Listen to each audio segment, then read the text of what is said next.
And good evening, everybody. Well, it's been a while since we've been out traveling together, so it's nice to get back together again and go on a couple quick trips over the next hour. So let me see if I can share my screen.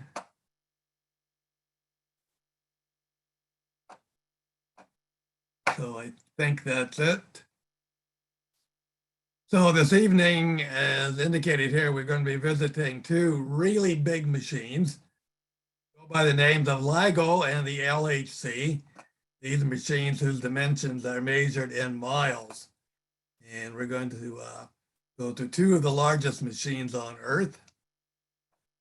And so LIGO, this is an acronym representing Light Interferometer, Gravitational-wave Observatory. And here's a picture of it, an aerial view. And it consists of two arms, which make kind of a giant capital L. Two arms perpendicular to each other. Each one is 4 kilometers or 2.5 miles in length. And this one is going to be down in Louisiana that we'll be visiting first. The second one, the LHC, is a Large Hadron Collider. This is an accelerator of atomic particles like protons. It's the largest accelerator in the world, the highest energy accelerator in the world. It consists of a circular ring, as indicated here, more than 5 miles in diameter and almost 17 miles in circumference. So we're going to start off with LIGO. This is down in Livermore, Louisiana. And this is another aerial view. You can see one arm here completely and a bit of the other arm. And this is the central region where most of the activity takes place. So just to remind you where we're going, this is Michigan and Detroit's approximately here. And we're going to go down to Louisiana, the southern part of Louisiana, approximately down here. And in a little more detail, this is Louisiana, and LIGO is located about halfway between Baton Rouge, the capital of the state, and Hammond. So it would be approximately in here. And another map shows you LIGO exactly at this point. So we're going to fly into New Orleans and get a rental car and then drive up to LIGO, kind of driving around Lake Pontchartrain. So LIGO, the Laser Interferometer Gravitational-wave Observatory, this measures oscillations in space and time, and it detects what we call gravitational waves. And it has detected over the last few years collisions between black holes and neutron stars, some of which are at distances of billions of light years from Earth. So there's actually two observatory sites in the US, Livingston, Louisiana, and the Hanford site in Washington State. So this evening we're going to Louisiana. A couple years ago we had plans to go out to Hanford, but then COVID-19 came along and we canceled that plan. Still hope to do it in the future. So construction began back in 1994, and to date they've spent over $1 billion on this project. It is operated by the California Institute of Technology and the Massachusetts Institute of Technology, funded by the National Science Foundation. So to date, they have had 3 runs, and they've taken approximately 50 collisions between black holes and neutron stars. And this involved more than 1,000 scientists worldwide. And the observations they made resulted in a Nobel Prize in physics back in the year 2017. And these are the 3 individuals who got that Nobel Prize. They are Rainer Weiss at MIT, Barry Barish at Caltech, and Kip Thorne also at Caltech. The Kip Thorne has visited Wayne State University on a couple occasions at my invitation. In fact, his last visit here occurred just, I think, 2 or 3 weeks before he was awarded the Nobel Prize back on October 3rd of 2017.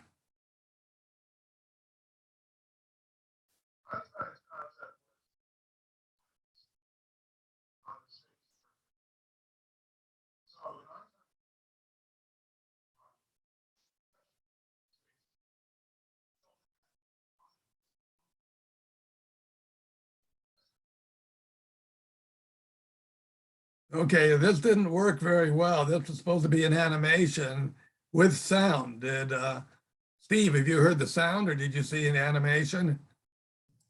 I saw the animation, but the sound was Okay. very, very faint. I think it was maybe speakers or something. Well, let me try it once more. And according to the general theory of relativity by Albert Einstein, the presence of mass in space gives rise to a bending or a curvature of that space. And this curvature is what we call gravity. And so LIGO is designed to detect this bending of space, which can travel through space in the form of a wave, gravitational wave. So, Hit share here. You have to hit share with computer sound when you click the green box.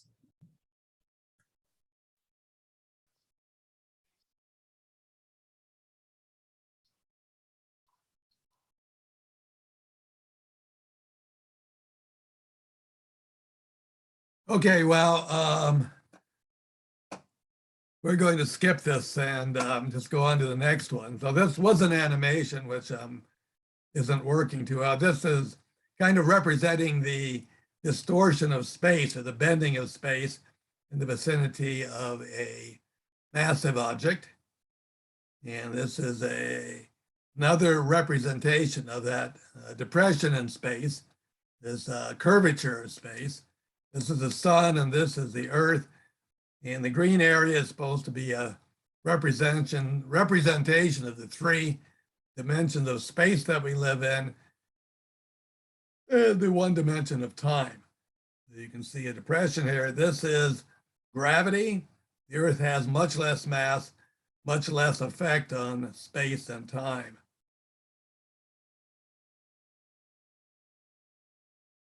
Okay, well, this animation isn't working either.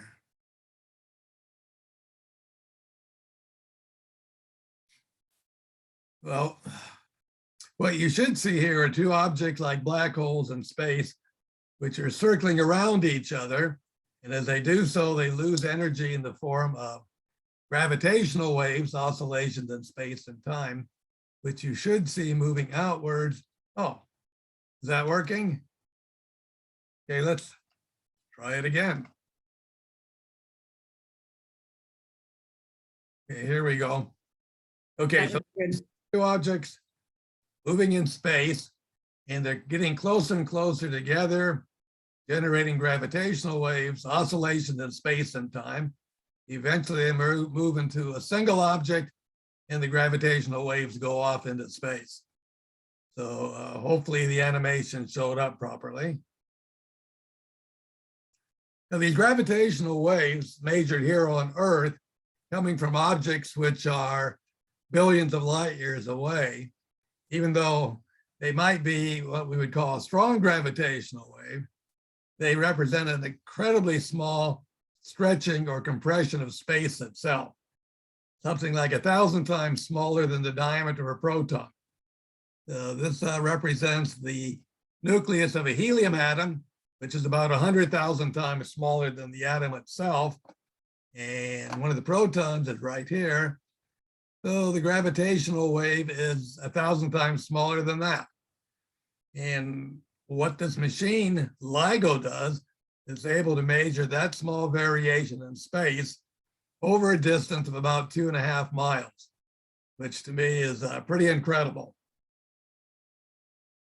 Now this is another representation of what the gravitational wave looks like if you could see it in space. You can picture the wave as traveling perpendicular to the figure on the left. Then as it moves through space and is moving perpendicular to the screen you're looking at, there is a time when the space in the vertical direction is stretched. At the same time, the space in the horizontal direction is compressed. So as a gravitational wave goes by, perpendicular to the figure you're looking at, space is expanded and compressed, as you see in this figure. That's the characteristic of the gravitational wave. Now, this shows in some detail how LIGO works. There is a laser you see here, which generates a laser beam. It is split into two components. One goes straight ahead to this mirror, 2.5 miles away. It's reflected back to the beam splitter, and then is reflected down towards the detector. Half the laser beam goes up to the other mirror, comes back, and then the two beams together come down to the detector, and the detector looks at the interference or the superposition of the two laser beams at this location. Let me see if I can get this started. So here comes a laser beam, split into two components. This component's reflected back to the beam splitter. Two beams together go down to the detector, and this then monitors basically the brightness of the laser beam there. Now, if we can change the length of these two arms, say with a gravitational wave going by, then the interference of the two beams changes. Now, this is highly exaggerated. It's much smaller than this. But this is the way that we detect presence of the gravitational wave.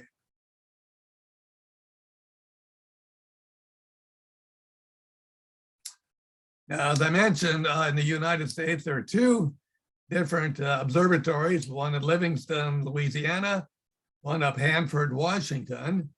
And again, today we're down here. This shows you the actual data of the first discovery of two colliding black holes in space. And what we are detecting are oscillations of space itself as a function of time. And notice that this all happens in a fraction of a second. This is the Livingston data. This is the Hanford data, and you see at the two locations, thousands of miles apart, signals look very similar to each other. And in fact, we can use Einstein's general theory of relativity, and we can calculate what the signal should look like. And you see there's a pretty good match between what is observed and the predictions of the theory.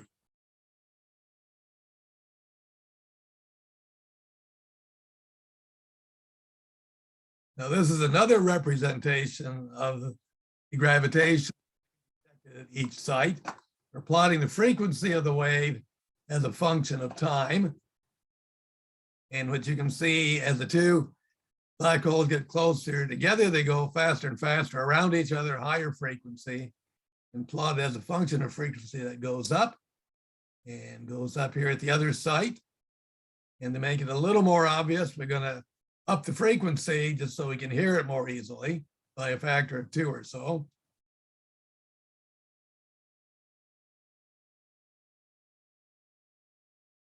So there is the detection of two black holes colliding together and coalescing into a single black hole.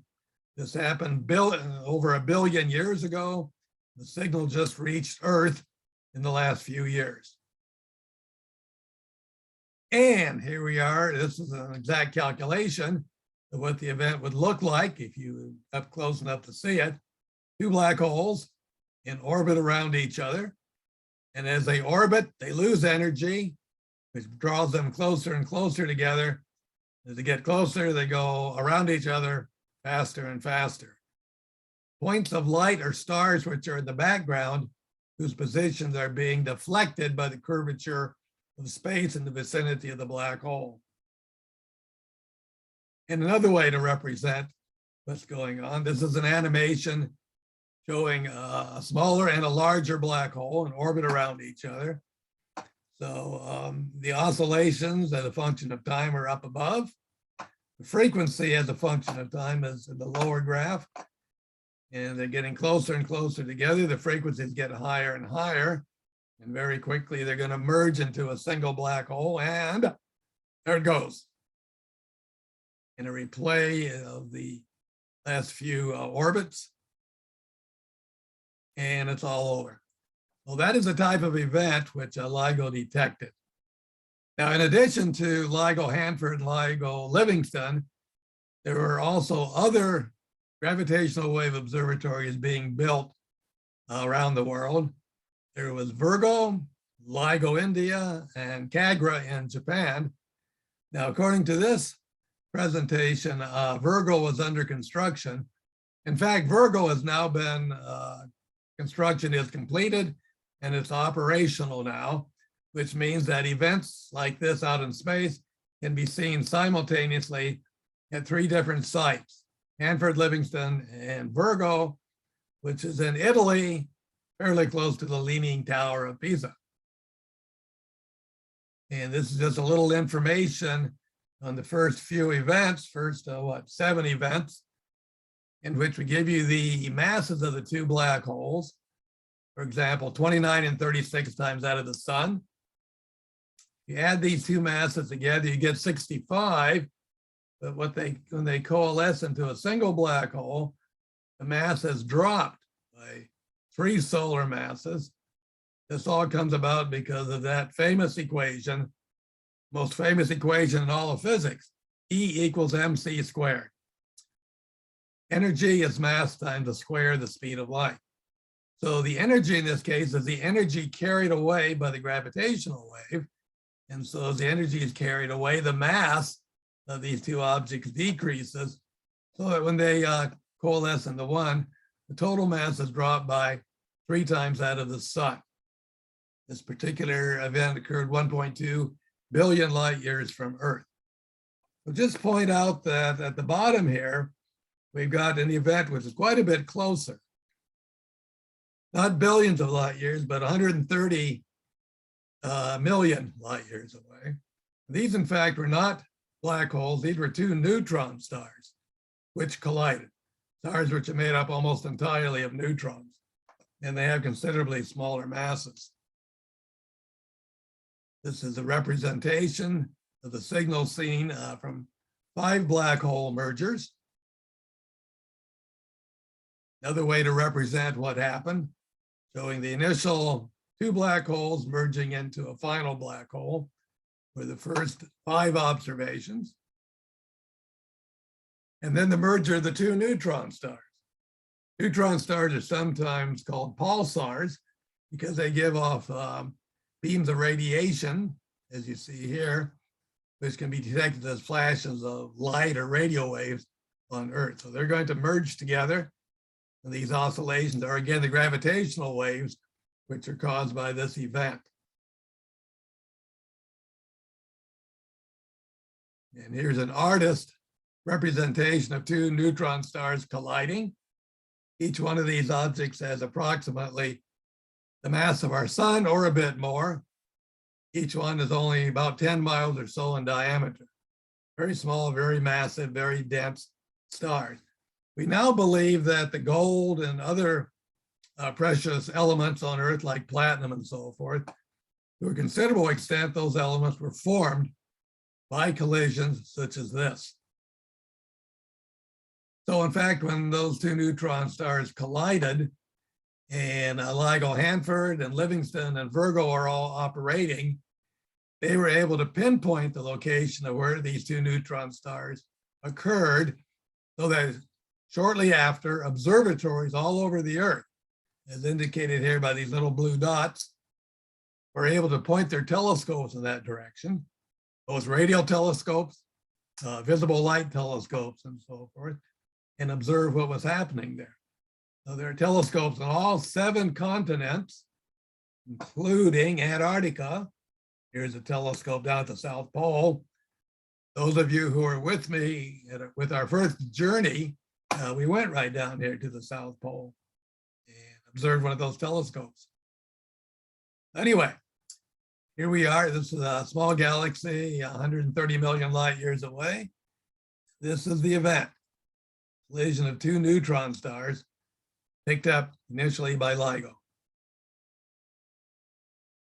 Okay, same representation we saw before of black holes merging. And this was the merger of the two neutron stars into, it could have been another more massive neutron star or possibly a black hole. The final mass is very close to the limit that a neutron star can have. And then finally, again, here are the signals that were seen by LIGO for 5 of the black holes. And if we click this, this is the signal we saw of the neutron star.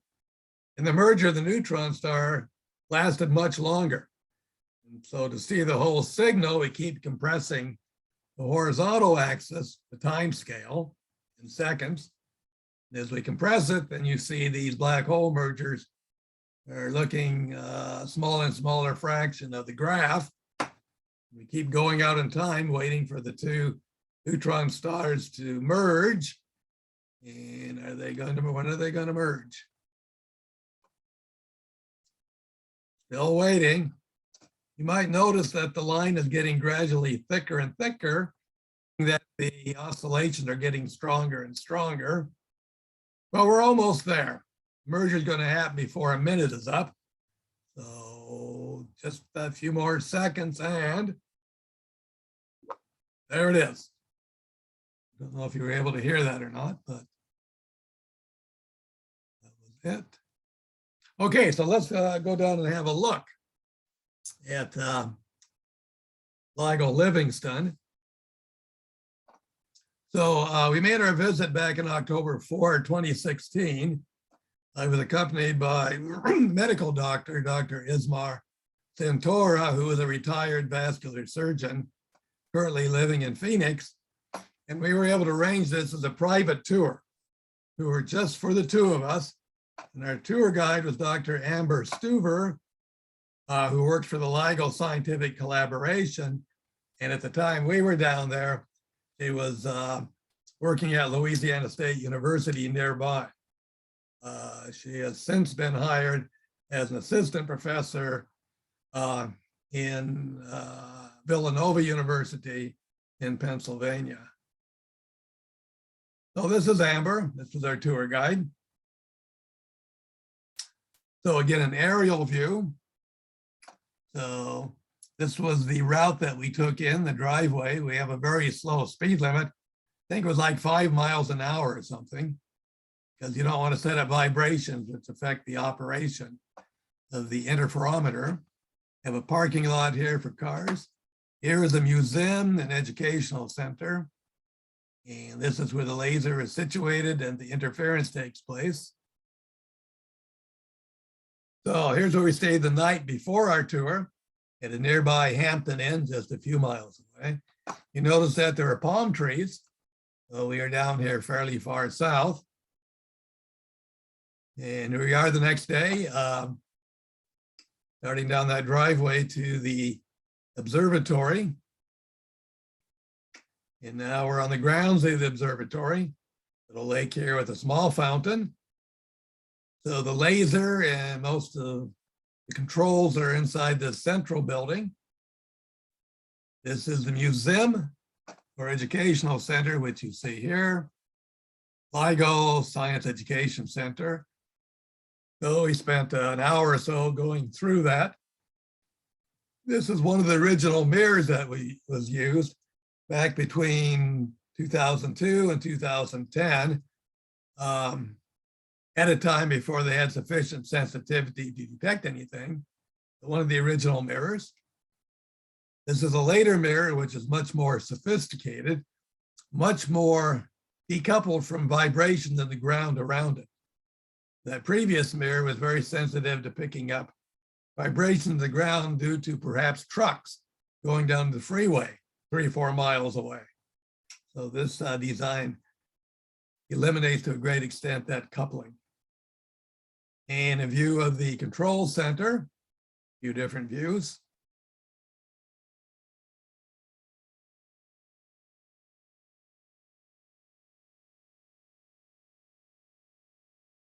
And a wide angle view. Okay, now we're outside.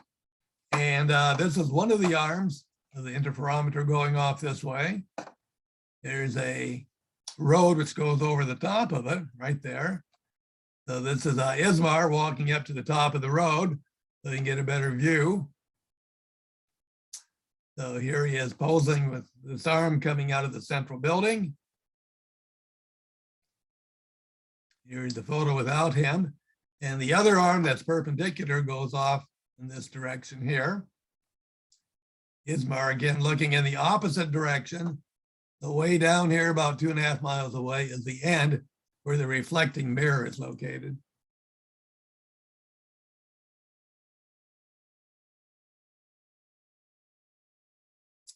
So my camera can go up to 30 power zoom. So here I'm looking with about 20 power zoom. I can see the facility at the end. And here's 30 power zoom.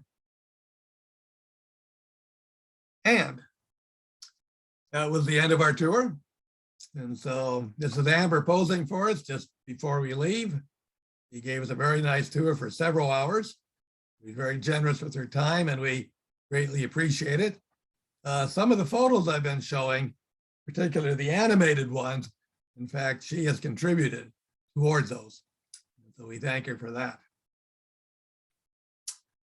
Okay, so now we're going to go on to the second part of this presentation. We're going to the LHC, which is located very close to Geneva, Switzerland. So we're looking down. It is underground. It's a ring, circular ring underground. So this is the ring. Again, more than 5 miles in diameter. This is Lake Geneva over here. This is Geneva. The city center is down in this vicinity. And here's the airport that we flew into. So just to remind you where Switzerland is, here's a map of Europe, England and France. And this is Switzerland right here. Quite a small country in comparison to most of the other ones around it. And Geneva is right there, kind of surrounded by France. We are going to be joined on this tour by 2 other couples. One couple, Oyvind and Ellen, are coming down from Oslo, Norway. They're here, so they're going to drive down. And the other couple actually live in Switzerland, so they have a shorter drive. The other couple live just off the shores of Lake Zurich, up in this vicinity. So again, here is Geneva, and the Large Collider is just sort of in this vicinity right here. So the LHC, Large Hadron Collider, we visited at a time which was called the Long Shutdown 2. On 2 occasions, they shut it down for an extensive period of time, like more than 2 years, so they could make major changes and upgrade the facility, going ever to a higher energy. So this was not a private tour for us. We were joined by about 75,000 other people who came in for this tour. So these are held very, very infrequently, so we didn't want to miss it. So this occurred on, let's see, 14 and 15 September 2019. So that, what is that? That's 2.5 years ago, I guess, something like that. It's the world's largest, highest energy collider. It has beams of particles like protons moving in opposite directions, so they suffer head-on collisions with each other. It was built by CERN, the Center for European Research Nuclear, Center for European Nuclear Research, over about a 10-year period, starting in 1998. The overall cost was approaching $5 billion US. It's sort of on the border between France and Switzerland. And more than 10,000 scientists who are involved in the work here. Hundreds of universities in over 100 countries. Well, this is a major international enterprise. So again, the circular ring, almost 17 miles in diameter, hundreds of miles below the surface, anywhere from 160 to 570 miles below the surface. And they've looked at things like head-on collisions between 2 protons, between a proton and a lead nucleus, or between two lead nuclei. And the total energy in both beams, 13 TeV, is 13 tera electron volts, 13 trillion electron volts, 13 times 10 to the 12th power electron volts unit of energy. So there are 4 places where particles, highly accelerated particles, moving in opposite directions, cross paths and can collide with each other. And there are major detectors at each of these locations. They have the names Atlas, CMS, ALICE, and LHCb. And back in 2012, they detected a particle that particle physicists had been looking for a long time. It's called the Higgs boson. It was discovered there in 2012. And for that discovery, 2013 Nobel Prize in Physics was awarded to Peter Higgs and Francois Englert, who were theorists who had predicted the properties of the particle. And this is a symbol we saw in everything that was there for this particular open day event. Occurred for just 2 days on a weekend, a Saturday and a Sunday. So we went down in 3 different places. We were able to see the ring, small portion of the ring.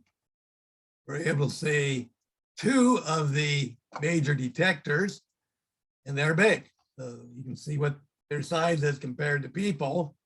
These are like 50 feet or so in diameter, quite large. Again, here's a picture showing Atlas, which is here, which we visit first. Alice, we didn't go down, but we looked down a shaft and saw some people down there a few hundred feet below us. Went down and saw the ring and the magnets, which cause the particles to move in a circular path, and the facility that accelerate the particles to higher energies. And we went to CMS. So these are spread just about halfway around the ring. So here's our hotel, right downtown Geneva. This is the Hotel Metropole. This is where Ismar and I stayed. This is the interior of my room. Nice artwork on the wall. Quite modern looking, quite expensive. Interesting, the bathroom is all open, all glassed in. If you want privacy, you can close these curtains out, so one can do that. So the hotel is just across the street from a park. So here we're standing in the park looking back towards the entrance. A number of things in the park. Here's a giant clock, which works. Nice fountain. And here's Lake Geneva, and here is a very large fountain of water. This is one of the largest fountains in the world. And Geneva is very famous for this fountain. It reaches almost 460 feet above the lake. So there's a big nozzle down here, 4 inches in diameter.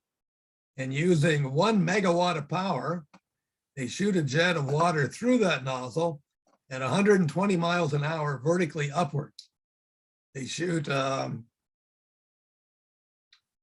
like 1,400 gallons of water per second through the nozzle,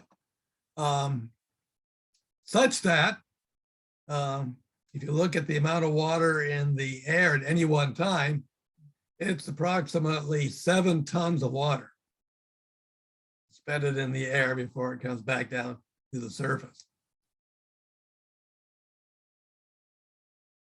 And just practically next to our hotel is a trolley or a small train, which takes us up to the LHC, just a few miles away.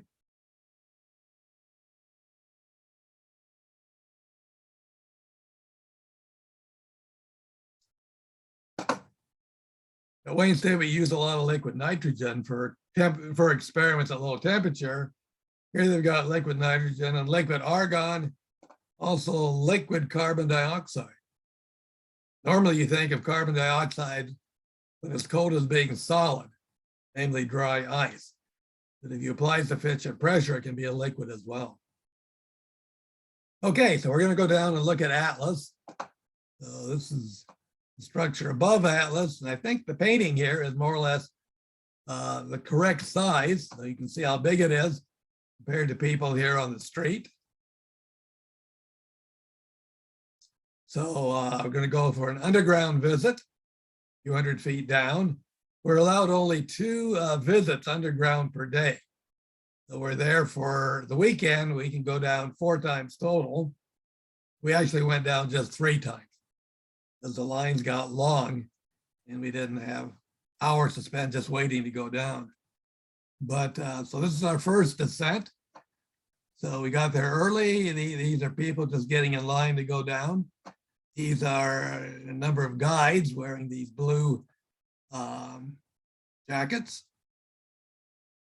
So here's our guide. Here's Ismar. Here's our Swiss couple. This is Bernd and Heike.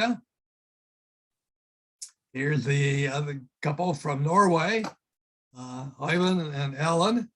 Looks like we caught Ellen by surprise. She looks a bit startled here, but we got her picture. And so here's our guide, again, talking to Bernd, Heike, Ismar, myself, and Ellen. And this, again, is a figure of Atlas. Again, comparing its size to people, much smaller. So this is Atlas. And as it says, it is designed to recreate the conditions just after the Big Bang, the beginning of our universe, a fraction of a second after the Big Bang. So here's how we go down. We have an elevator. This guy looks like the sheriff, so we're very careful around him. And now we're down a few hundred feet underground following our guide. And now we're at Atlas, and he's pointing out some of the features. So they've taken these big detectors apart to a certain extent so they can get in and work on the components. They are so big and we can't get too far away from them. It's hard to get you can't get a complete picture of everything all at once. I can just show you bits and pieces. So let's see, here's Ismar and Heike's back here.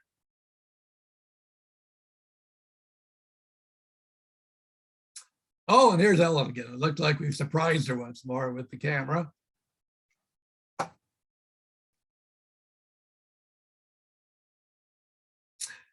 Okay, back up at the surface. So we're now above Alice. This is the dimensions of Alice, again, compared to people. The lines over here were just too long. We didn't have time to wait, so we didn't go down here. We were able to look down a shaft from the ground level down below where the detector is. You can see people down here wearing their hard hats. We were required to wear hard hats down below. But there were a lot of things on the surface to see. They had dozens and dozens of things, smaller accelerators and other apparatus to look at while we were there. So this is something on the surface. So here's another one of our guides telling us what this is all about.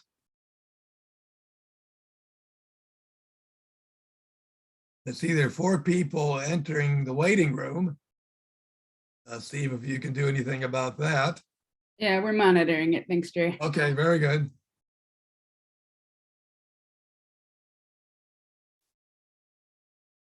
So this apparatus sometimes is quite colorful. Lots of wires and cables and interesting looking things.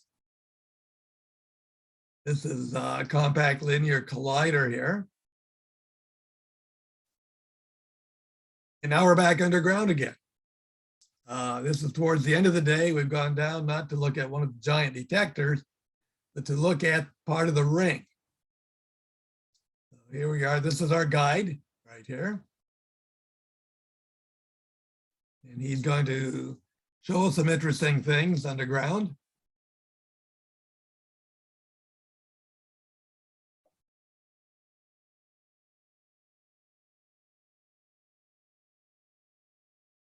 And some of the equipment down there, the machinery that makes it all work. Here's something from Linde. Linde operates also in the US. You can buy from them liquid nitrogen, liquid helium, cryogenic gases like that. And here's a view of 1, 2, 3, 4 of us.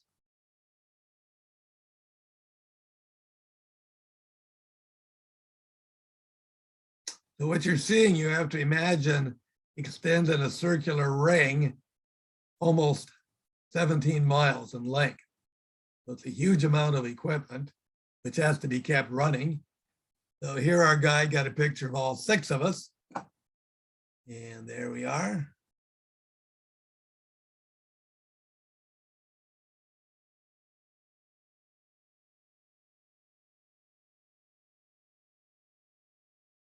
And here we have a beam position monitor. Here's something that's been contributed by Brookhaven National Laboratory. This is a US national laboratory located out on Long Island, New York. And they are a participant in this big project.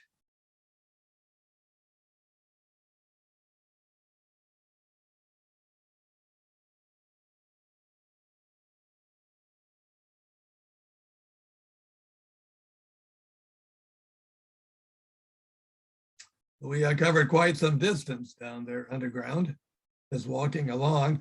And this is where we came to an end of our tour, where there's a gate that's closed. You can see the plumbing going on in this circular ring around the corner ahead. So most of us stopped and had our picture taken here. Here's Ismar. Here's Oyvind and Ellen. And Bernd and Heike. And there's nobody.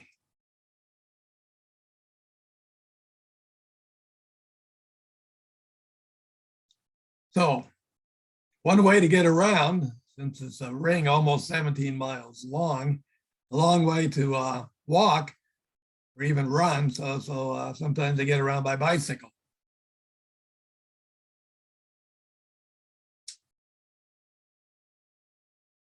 And here we're about ready to go up. We're looking vertically up from the bottom up to the top of this shaft, which is a few hundred feet above us. And that is where we ended the tour on the first day. On the second day, we come back very early in the morning and then hop on a bus and go halfway around the ring and get in line quickly so we can don't have to wait too long. So now we're going, this is a CMS detector. This again is what it looks like and how it's sized compared to the person. CMS. And then down below, again, they've taken some of the components apart so they can get in and make modifications. Well, quite colorful, I thought, different colors of wires and different parts.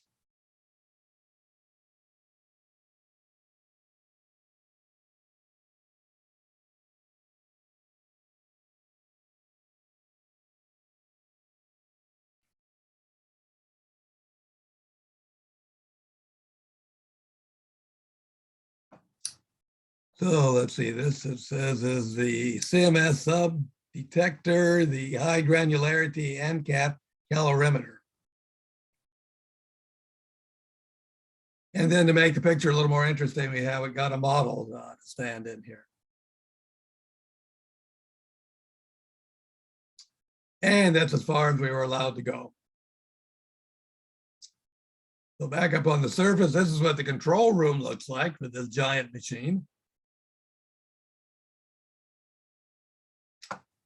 And this is just an illustration of what happens when, say, 2 protons collide with each other at very high energies and very high speeds, like 99.9999999% the speed of light.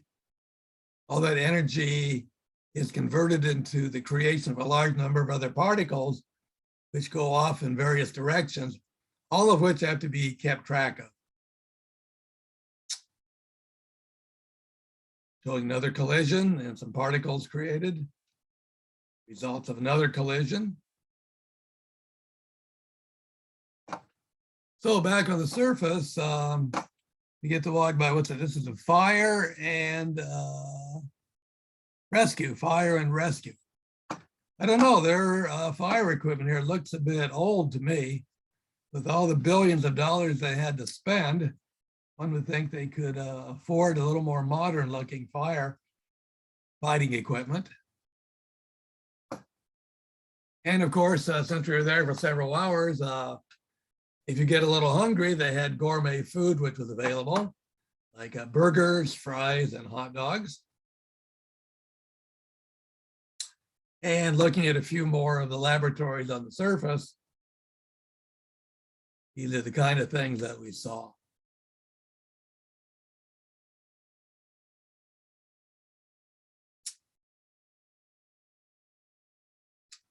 And then finally, here are the two individuals who got the Nobel Prize for their prediction of the Higgs boson.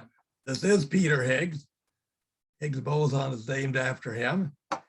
And this is Francois and Claire. So they shared the Nobel Prize. So they got written back here an equation describing the type of things which are going on theoretically, which predicted the existence of this particle. This may look, this is Lagrangian is equal to, may look like Greek to many of you. In fact, there is some Greek here. Here is a mu and a nu, these are Greek letters. There's a psi, another Greek letter. Psi, phi, another Greek letter. So it's a mixture of some symbols and Greek letters. This is a shorthand version of what the equation looks like, highly compressed. If you write it out in full, it would take quite a few blackboards to show it all. So after the second day, Barrett and Heike the next day drive back to their home in Switzerland. Oyvind and Ellen stay one more day with us. So we're going to go out for a quick visit in a nearby park, just on the north side of Lake Geneva.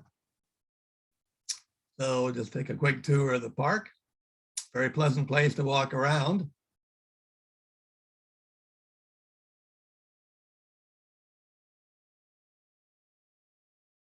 So here's some sculptures, some carvings, fungus, toadstool.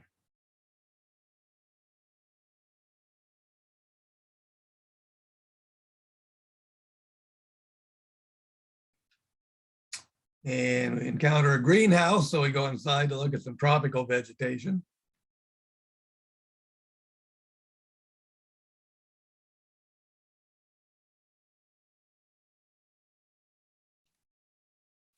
And back outside, we have a little pond. Here are a couple of birds, stone birds. And not too far away is a real bird, real flesh and blood and feathers.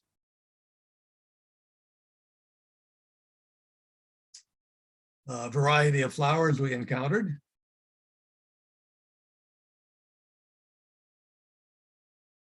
And some giant insects.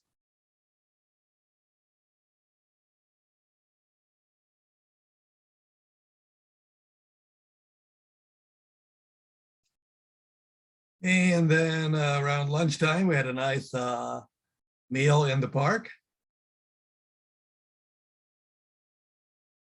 And now, to finish the day, we're going to go down and take a little boat ride on Lake Geneva. So you can see the fountain down here off in the distance.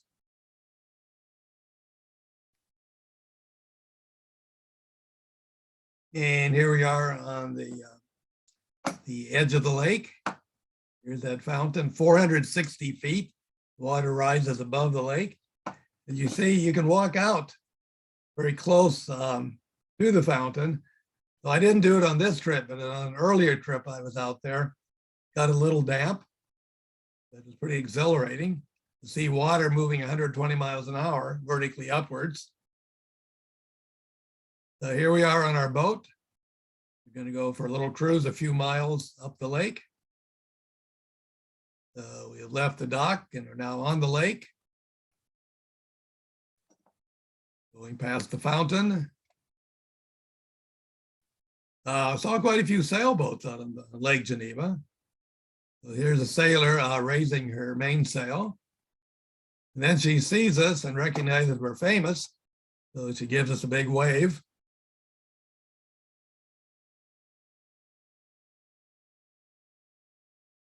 And here's a Swiss flag flying from the stern of our boat.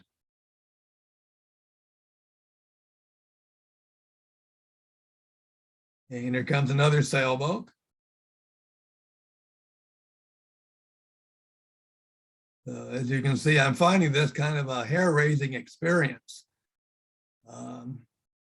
Usually I go out in sailboats. This is a motorboat going quite fast.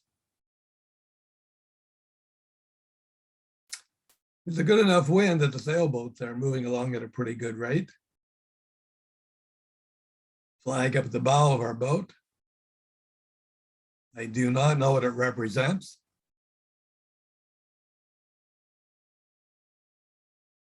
Okay, now we're nearing the end of our tour. We're going to turn around right up here.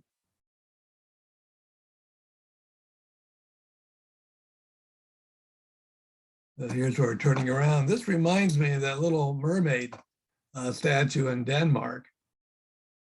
I don't know, couldn't see if she's a mermaid or not, but remind me of the one in Copenhagen.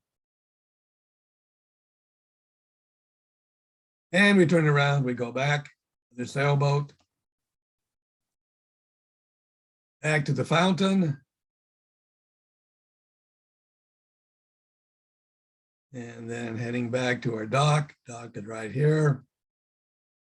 And then finally, after we get off the boat, go around to the other side so we can look back at the fountain. Here we have the sun behind us and we can see a rainbow, which is being generated by all the water drops. And that is the end of my presentation. This has been a tour to two really big machines, LIGO in Livingston, Louisiana, and the LHC in Geneva, Switzerland. Well, thank you for your attention. And if there are questions, I can try and answer them. Before I ask the questions, I just want to ask the audience too, where you would want to go next in a journey. So here's a couple options of presentations Jerry has. So feel free to vote. The poll should be on the screen right now. We have one that's into space. It's about the launch of the LightSail 2 and the pre-launch visit to the James Webb Space Telescope. And then the other option is a visit to the Pacific Northwest, Oregon, and Washington.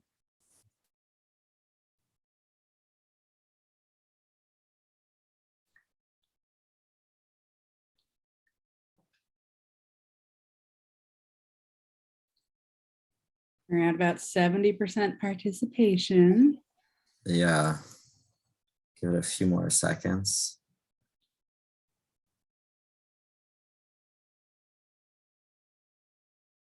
I think we've got a pretty clear winner though. Yeah. Okay.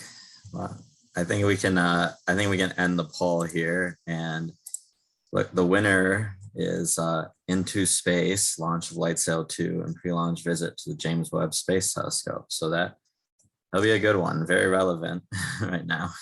Okay, good. Well, it looks like we're going into space on our next journey together. We're a spacey crew. It'll be appropriate. Yeah, well, LightSail 2 is a fairly large sail, which has been designed such that as sunlight is reflected from it, it exerts a small force in the same way that wind blowing off of a sail of a sailboat here on Earth produces a force, driving the boat through the water. So this was a project of the Planetary Society, CEO Bill Nye the Science Guy, and we're going to be there to watch it, to see it be launched into space. using the largest rocket. Pretty sure it's the largest rocket now that the US has. And then the James Webb Space Telescope, of course, was launched just recently. And probably several of you have been following its progress. It's moved out about 1 million miles away from Earth into a stable orbit around a point called the Lagrange point 2. And we visited it while it was still under construction. So you get a chance to see that.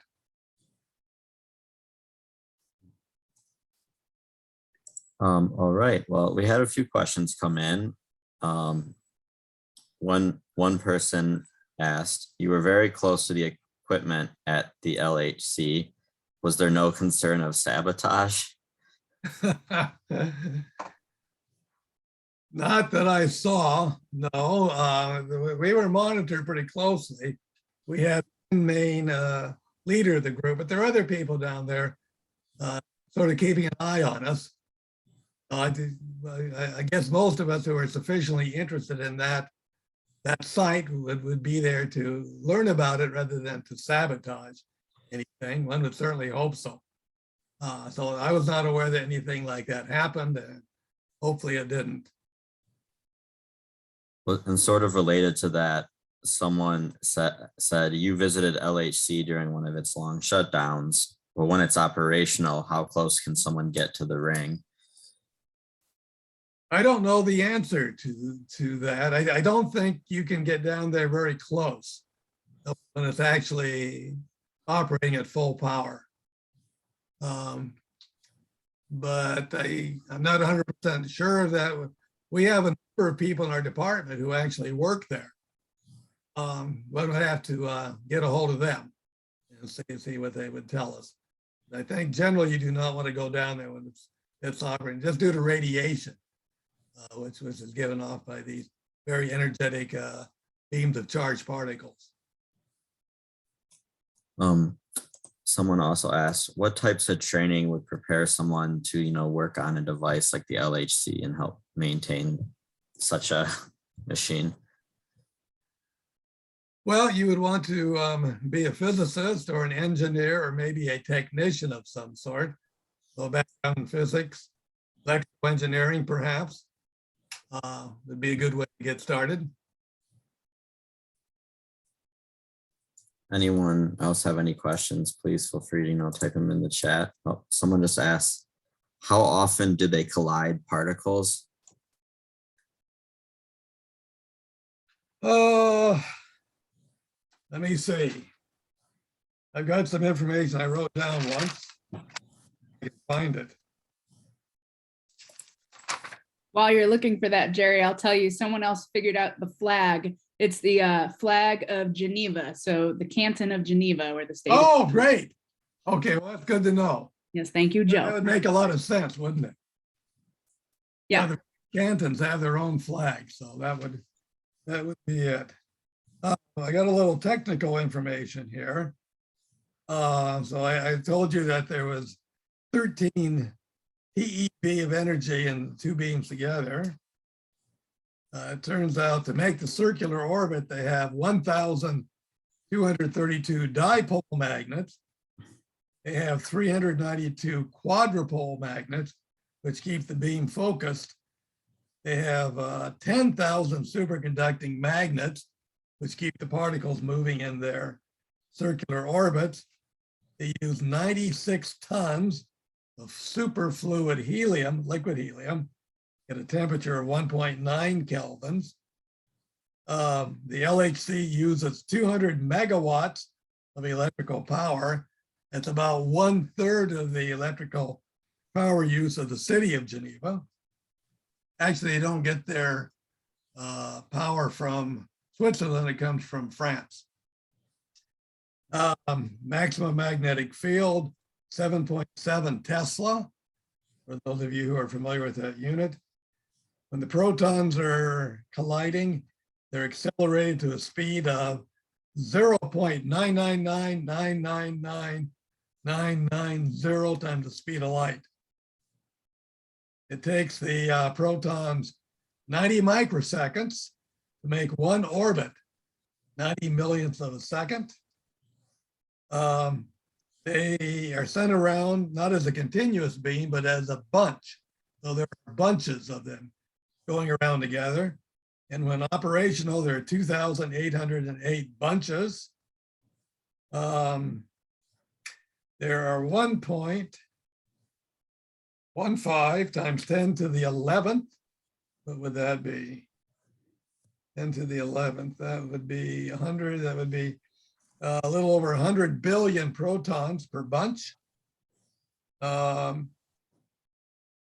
Bunches make 11,245 revolutions per second. And so how often do they collide? Well, each bunch goes around 11,000 times a second. So each bunch, there can be collisions 11,000 times per second. Thank you. That was really informative. And of course, there are large numbers of bunches, many more collisions than you get from just one bunch. And Matt Barrett offered to give additional info since he's worked over at CERN. So I unmuted Matt. Oh, great. You want to add anything, Matt?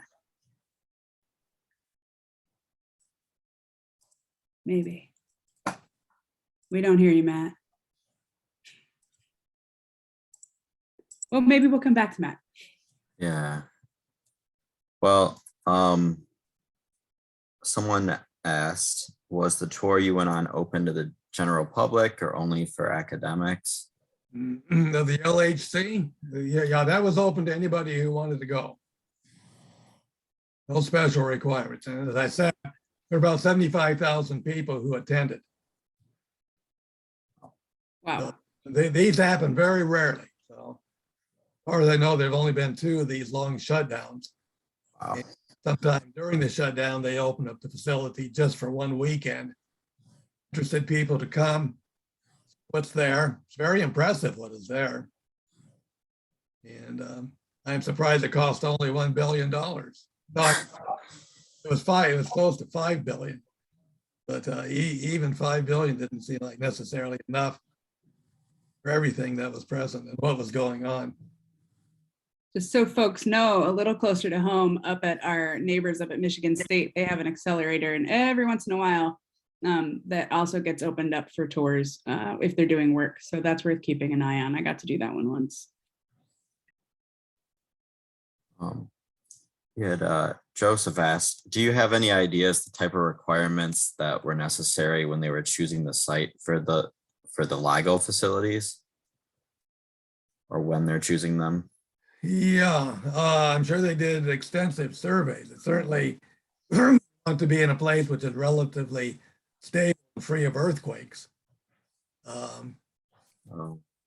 And maybe the individual states may have made some financial contribution just to attract the facility there, because it does open up jobs and so forth for people who work at the site for construction and so forth.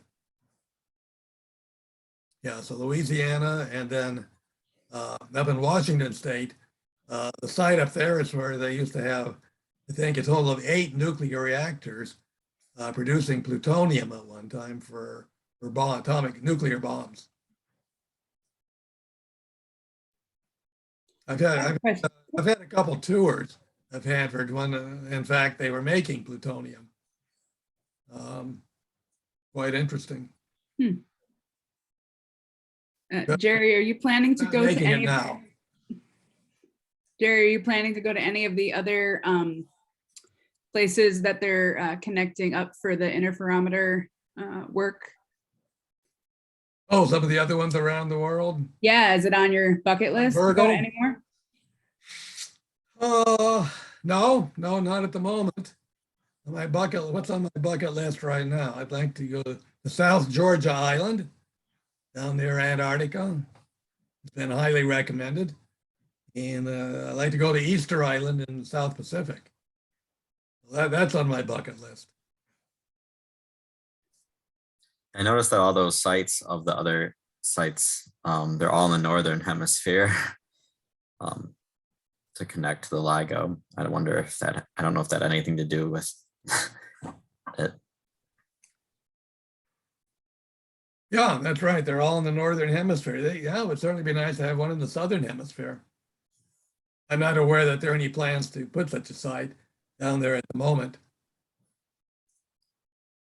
The more they can spread the observing sites out around, Yeah. the more accurately they can pinpoint the location of where the event occurred that produced the gravitational wave. Does anyone have any additional questions? We've had several people post their thanks and talk about how interesting your experiences are, Jerry. So Oh, well, great. I enjoyed it. There's lots of little applauses. Thank you. Yeah, I really enjoyed seeing some of the exterior areas outside of like the LHC, like those gardens. Really interesting too. Yeah, it all looks warm, which for those of you who aren't here right now, we're in the middle of a 4 to 8 inch snowstorm in Metro Detroit. So we're happy to see those nice warm visions. Just had Matt answer too. He said the short answer is you cannot get close to the ring during operation. The tunnel is 100 meters underground and the magnets have an operating temperature of 2 to 3 K combined with the radiation. It's not safe for people to enter the tunnel.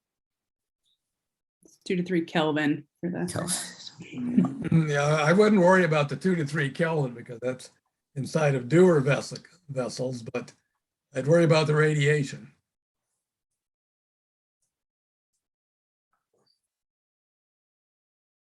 And Connie said that her friend who retired from the MSU Collider said the same thing. You don't want to be near it. I can believe it, yes. Well, thank you so much, Jerry, and congrats on 10 journeys. You know, if people haven't seen the old ones, check out the link that Megan posted. They're at the Wayne State Alumni Association's YouTube. Yes, thanks everybody for joining us. This is always fun. So Yeah. Well, thank you. And thank you, Steve and Megan. yes, Yeah, Steve, thanks. thank you for all your organizing. Yeah, and thank you for helping moderate. And thanks for everyone for attending. Be safe, stay indoors. Michigan, at least. All right, bye.